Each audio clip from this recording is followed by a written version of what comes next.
Hello there, everyone, and welcome back to the GSL-English podcast. My name is Gideon, and this is a podcast for all learners of English to practice and improve in a relaxed and natural way.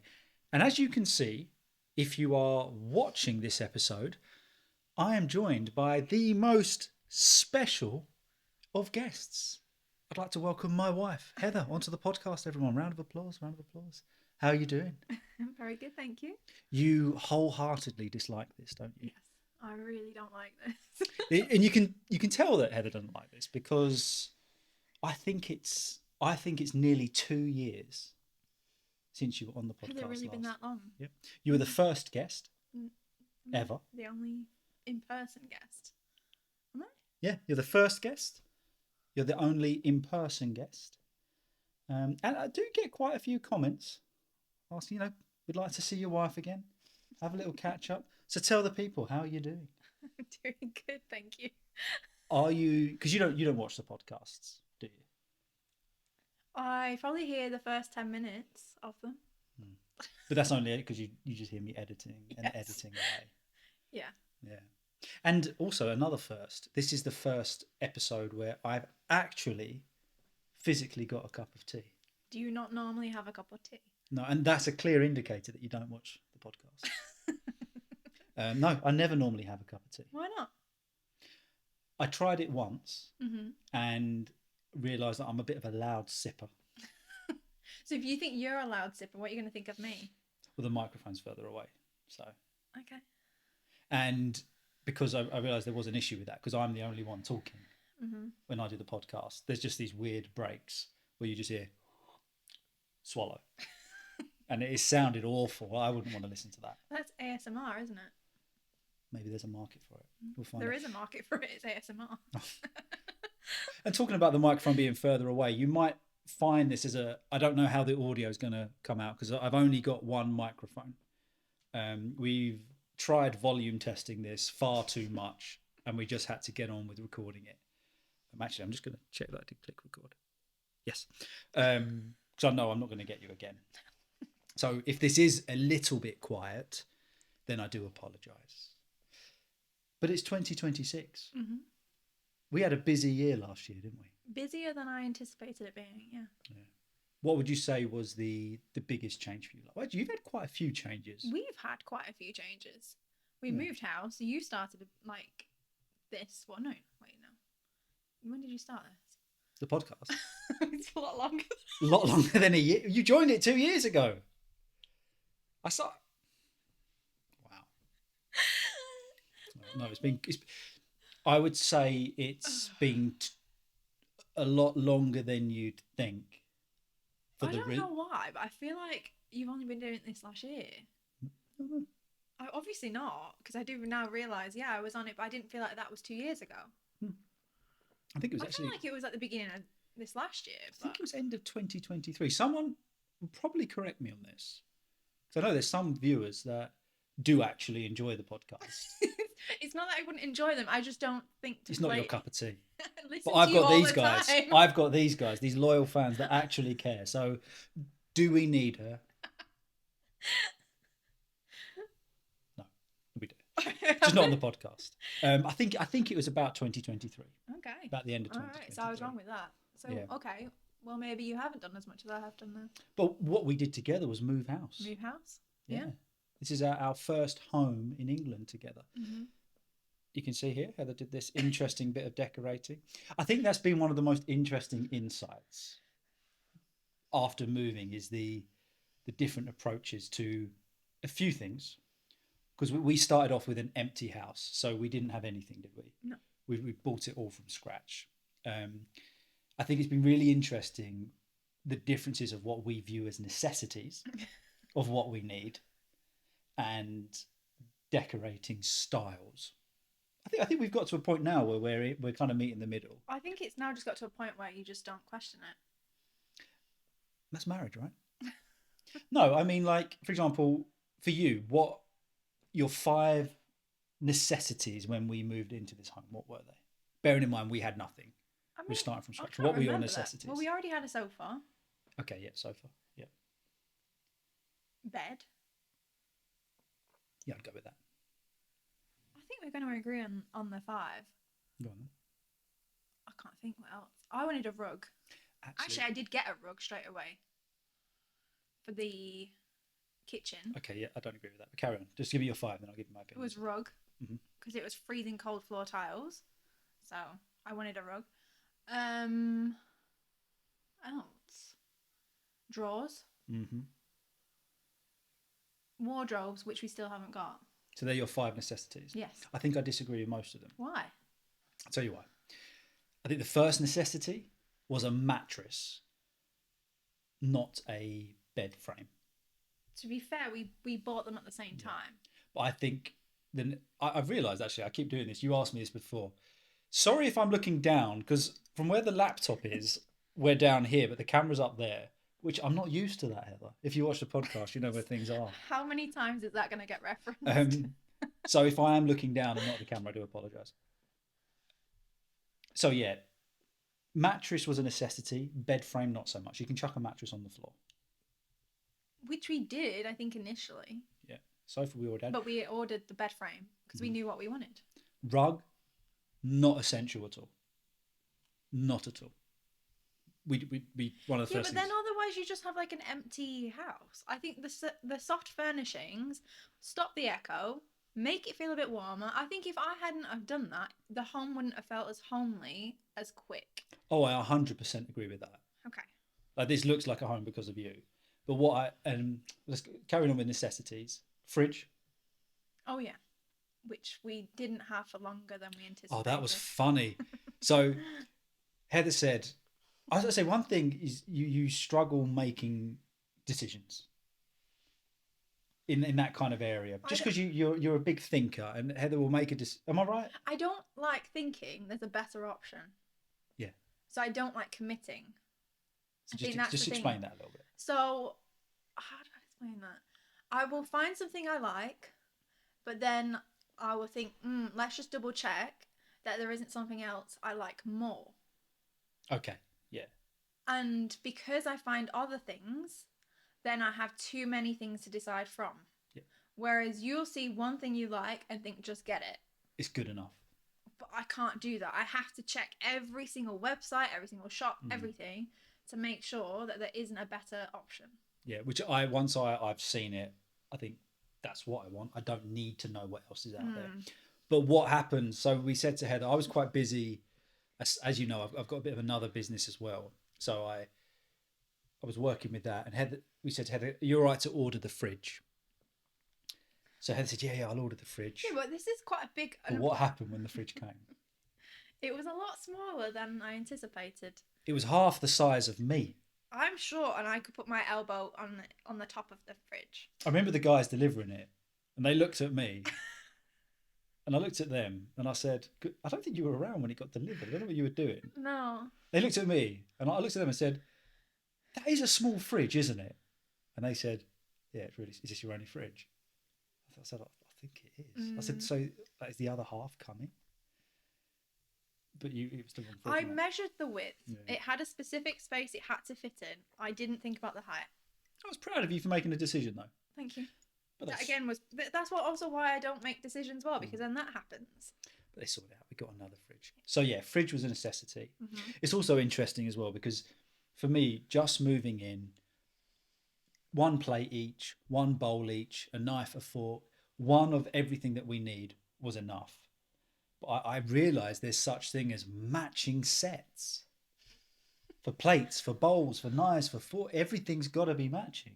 Well, we didn't have that many plates or bowls to start with either, because I couldn't decide on the plates and bowls I wanted. Yeah, it took a while. Yeah, a lot of this just comes back to decision making, doesn't it? No, I have something in mind, and I spend a long time trying to find it, and maybe sometimes it doesn't exist. Which creates a massive issue. So therefore I make it. Yeah. So I'm trying to think what my other necessities. I think there's a lot of necessities, but you have to prioritise as and when. But yeah, fridge, I didn't think about fridge, but yeah. What did you find? because they say that moving house is one of the most stressful things you can do. Mm. What did you find it a stressful process? No, us because moving we house? didn't really have anything to move over. Do you reckon that's what creates the stress for people? I think, yeah, because then you're having to condense down. Hmm. We didn't really Yeah. have any stuff to condense down. Oh, we already had things in some suitcases anyway. And we're only renting, so it's not like we Yeah. were trying to sell another. In England, the selling the whole process of buying and selling a house is really stressful. Mm. I imagine it's the same in most countries, but I would say particularly here in England, the process is long. I like the way you're nodding, like you understand. I know from friends. From friends. From friends. Oh, I thought you meant the Like, program. no, we have friends. Yeah. From what we know, we've never bought a house, but from what we know, it's a stressful process. But yeah, you're right. We didn't really have a lot to do. We just moved in one And day. even when it came to clothes, I just spread out a sheet on the bed and put all of the clothes that were hung up still on the hangers, just on the sheet, and then bundled it up like, like the cartoon character where they have it over their shoulder with that stick when they're feeling upset. And they're feeling blue. Yeah, like that. But except it was heavier than that, so I dragged it down the stairs. Yeah. But we're here now. We settled in all right. You've made it a home. We're getting there. We're decorating.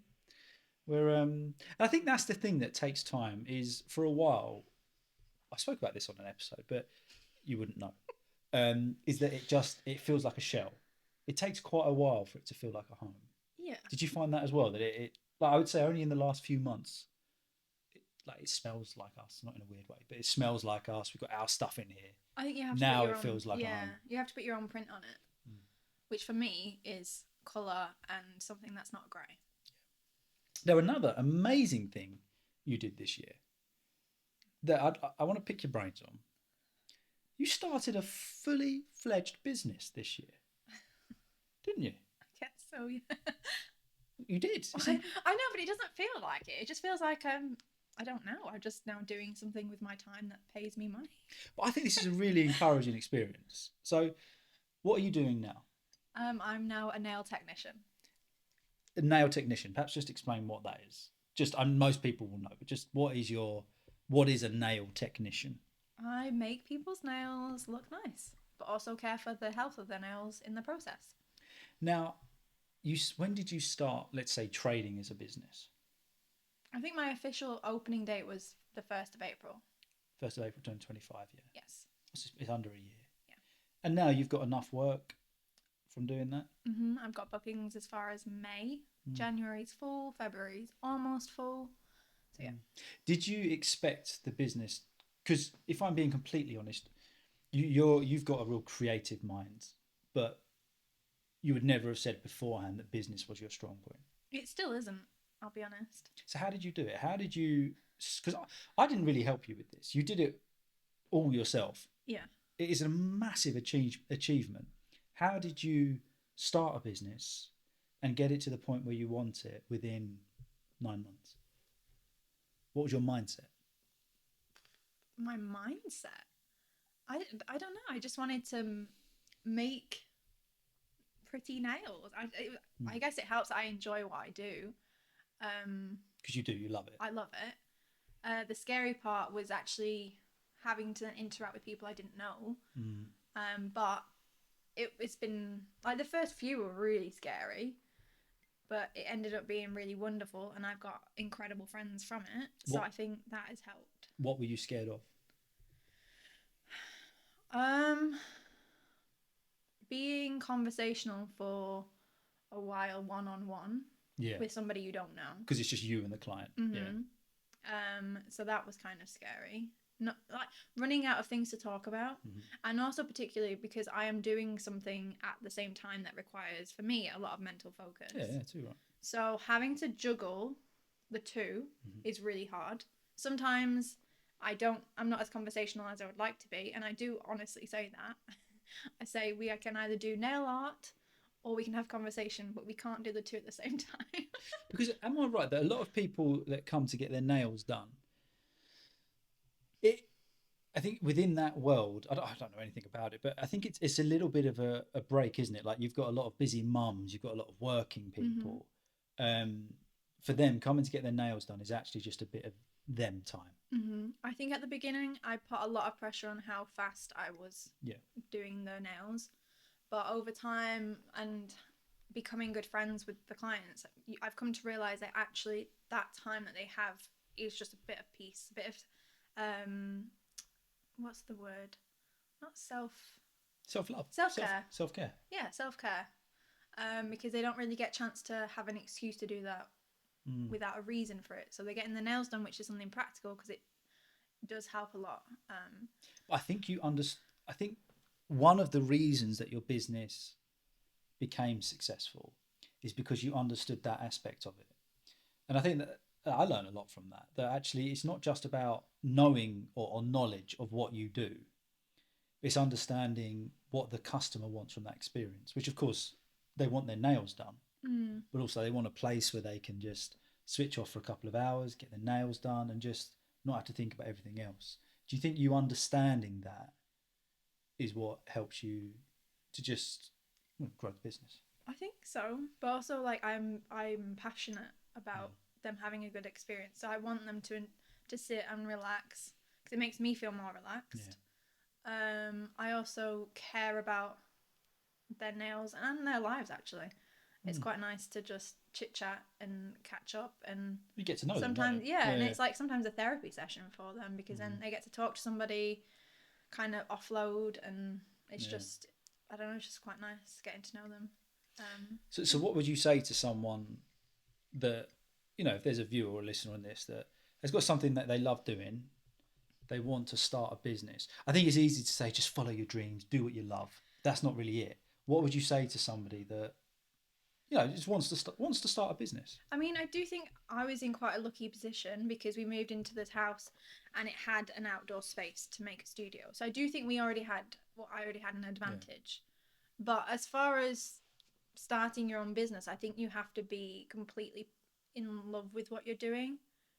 Well, I mean, not to say that I do. Yeah. I think I don't know. I don't know whether you have to be completely in love with it. I think for me, I had to. Yeah. Okay. For you. Yeah. Because I get bored of things fast and lose motivation because of that.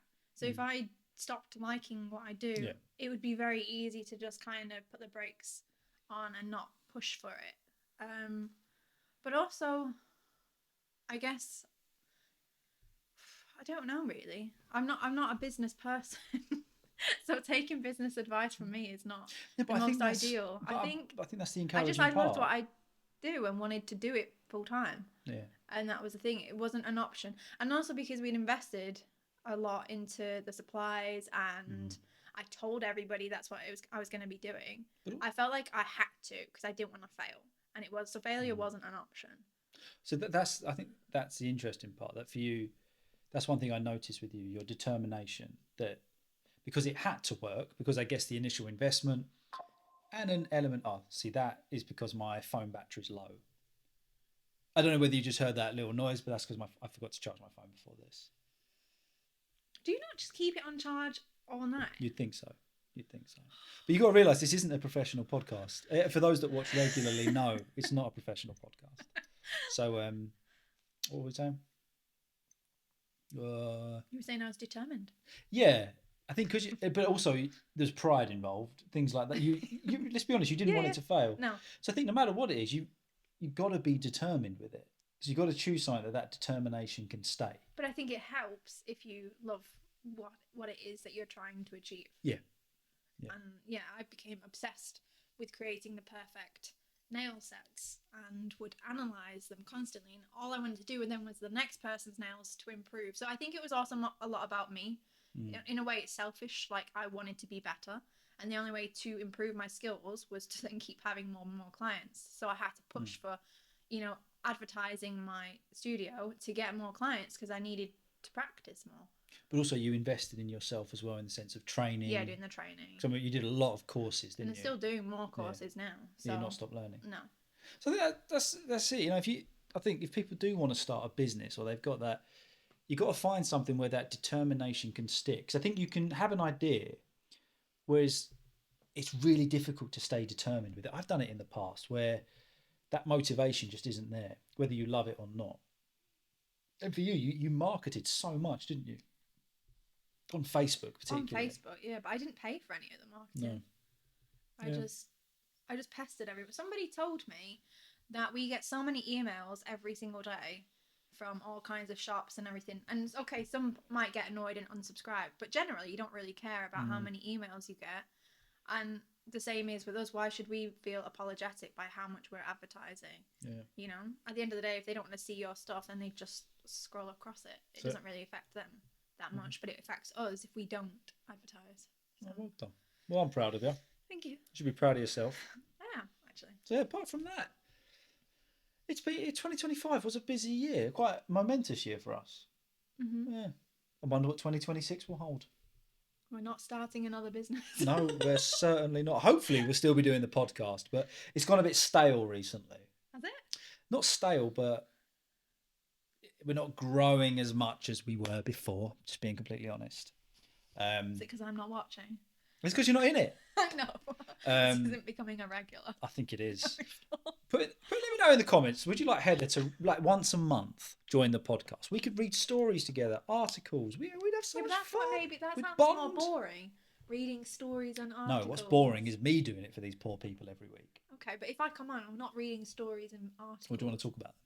Well, I guess somehow we're filling the space talking about goodness knows what now. You wait till we got what's coming next on this one.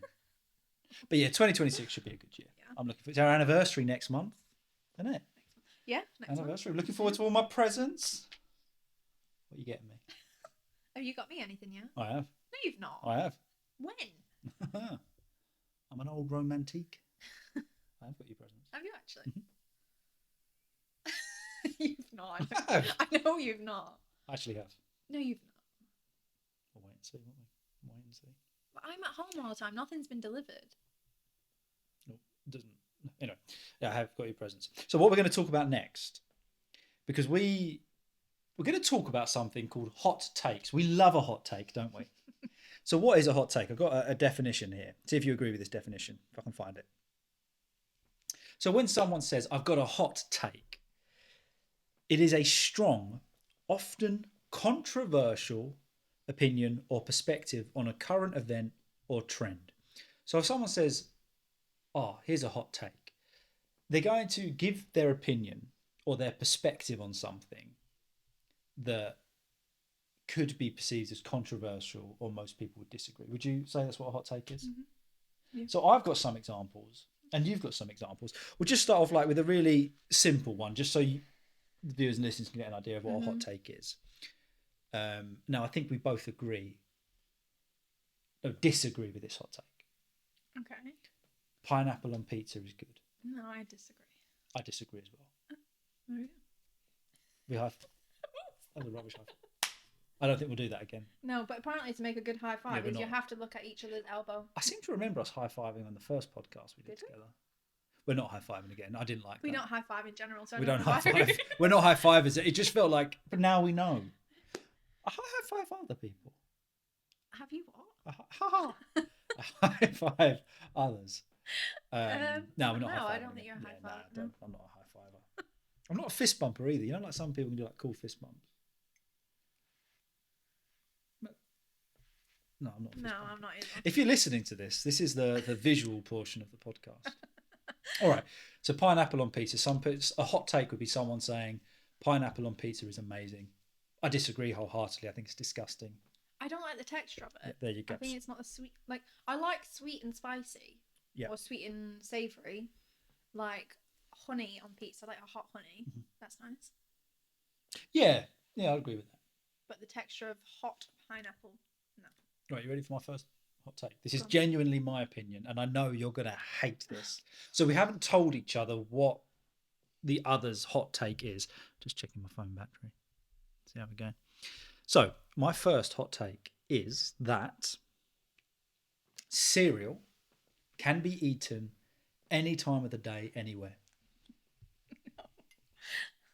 It's breakfast. No, I disagree. I think we need to stop this idea that cereal is only for the morning. Yeah, but it is marketed for breakfast. They say breakfast cereal. Well, they're marketing it wrong then.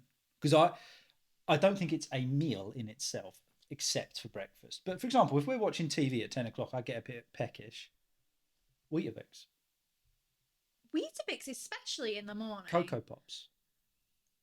It's a great little snack. No, I don't agree. So I think cereal can definitely, as a hot take, be eaten at any time of the day.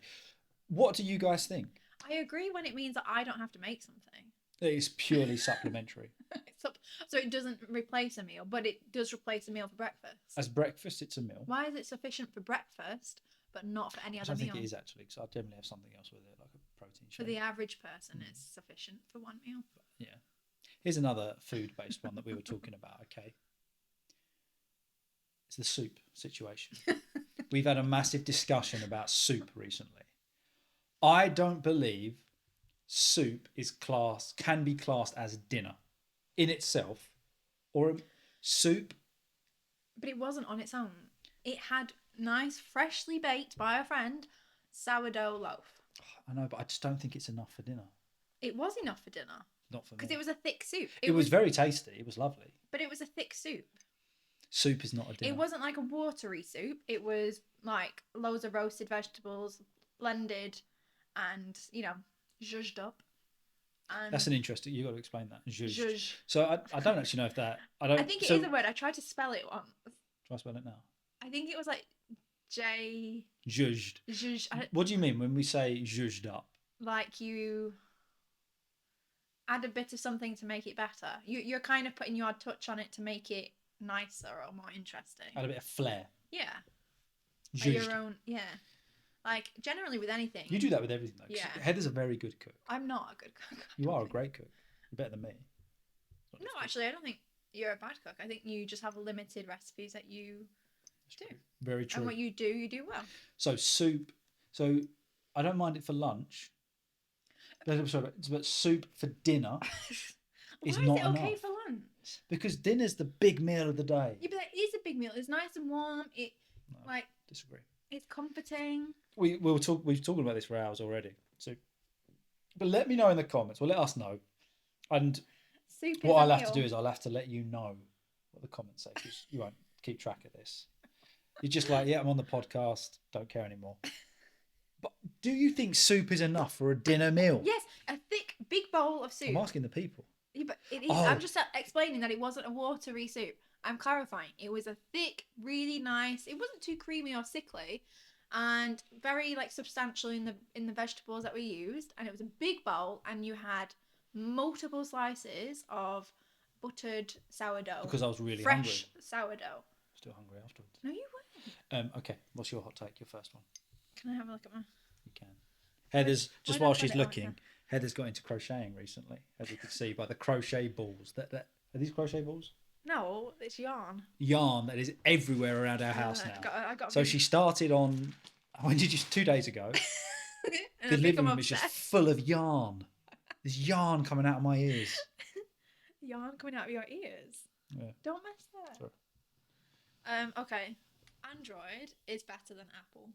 Wow. That's your hot take. Yes. So do you agree with that? Yes. Well, Oh. I fundamentally disagree. Why? Apple, iPad, Mac, iPhone. Okay, to be fair, I agree that. Anything I do on here will change on there, and on my phone. I agree with that, but do you know what is crucial about an Android? I know exactly what you're going to. We're going to say it in 3, 2, 1. Has a back button. I knew you were going to talk about the back button. I don't like the Apple stuff. You have to go to the top of the screen to get it. And my hands are small. I like it at the bottom there.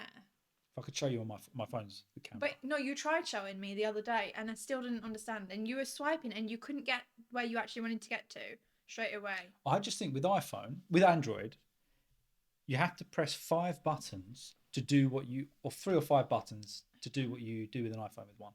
No, you don't. Give an example of when I've had to press more buttons. Oh, and you know what else is really good about Android, right?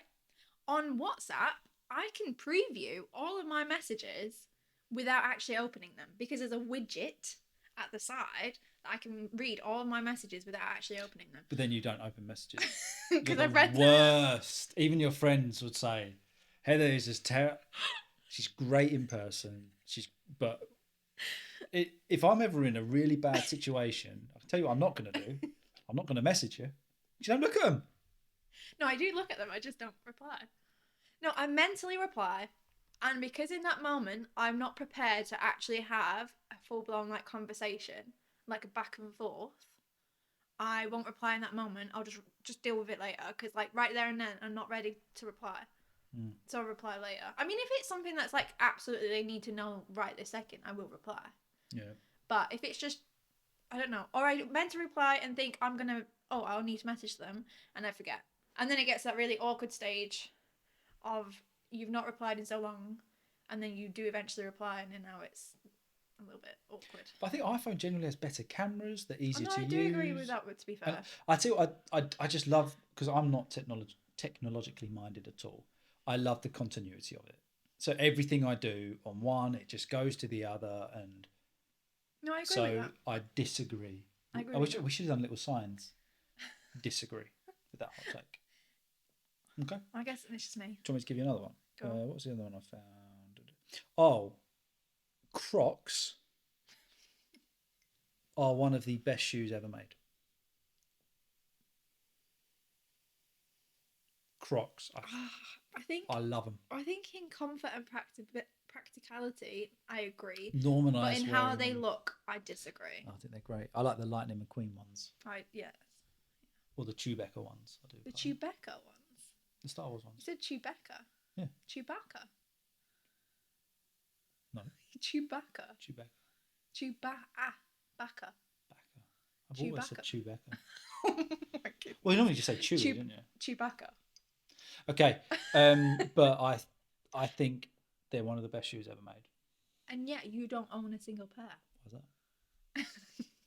So I get mocked. I get ridiculed. If you're a Croc lover, if you're a Croc wearer, let's stand united in the comments. You can't stand United because you don't have any Crocs. I will do one day, don't you worry. The Crocs will rise. Okay, give me another one of your hot takes. The battery's going to go in a bit, so we're going to have to start wrapping this up. Chocolate is a dessert, not a snack. No, you believe that? You believe that? You can't just eat chocolate randomly in the day. Watch me. I know. There's a pack of after eights over there that once we've recorded this, I'm going to annihilate. You ate a full box of Maltesers on your own and a full box of matchsticks on your own. And if you found where the bar of Cadbury's Marvellous Creations were, you'd be eating that whole bar. I do think I've got a bit of an issue with chocolate. I have this, I just can't stop. Like, for example, if you get like a bar of chocolate. Is that the... I can't just have one row. I know that's enough. That's not for me. But anyway, coming back to the hot take, I think chocolate can be eaten any time of the day because why not? Life is so stressful. There's so many crazy things going on in life. We work hard, we pay bills. If I want to have chocolate at 11 o'clock as a little snack, why not? Okay, hot take that kind of jumps onto that. Savoury is better than sweet. Again, I disagree, but that's okay. I guess it works out well because I don't have to share my snacks with you and you don't have to share your snacks with me. Although you still end up eating my snacks. I just love eating, generally. Match made in heaven. I just lose out. Match made. The battery's going to die. I hope you enjoyed having Heather on the podcast. I absolutely loved that. Genuinely. You need to join me more. I think if this takes off, if this gets lots of views, if you're still watching at this point, write Heather in the comments. You've told them to write so many different things in the comments. You know the drill. So, no, but they know that so there's one thing, you'd know this if you watched and listened. But at the end of every podcast, I give a code word that you put in the comments and it shows that you've listened to the end. Mm-hmm. Heather is that today. Heather is that? No, sorry. Write Heather in the comments if you got to this point. And if you would like Heather to join more often, let me know because I genuinely think we could make this work. Once a month, get the views up, get the podcast growing a bit. I think people are bored of little old Gid. Yeah. All right, well, thank you very much. Yeah, thanks for listening, guys. Thanks for watching. Thank you, Heather, for joining me. I know it is weird being in front of a camera. Very weird. Isn't it? It is really weird. I do appreciate you coming. I don't know where to look. Just do what you do. Camera, you, and really, this has just been an inconvenience to my crocheting project. So I know you're going to go straight back over there in a minute in crochet. Yes, because I've just started a new one to make a cardigan. But thank you so much for watching. Thank you for listening, guys. Please don't forget to give this video a like, subscribe, follow along on Spotify, do what you need to do, interact in any way, and I will see you all very soon. Now, normally at this point I say, have a good one, guys. Do you want to say it at the same time? Do you want to try it? Okay. 3, 2, 1. Have a good one, guys. Perfect.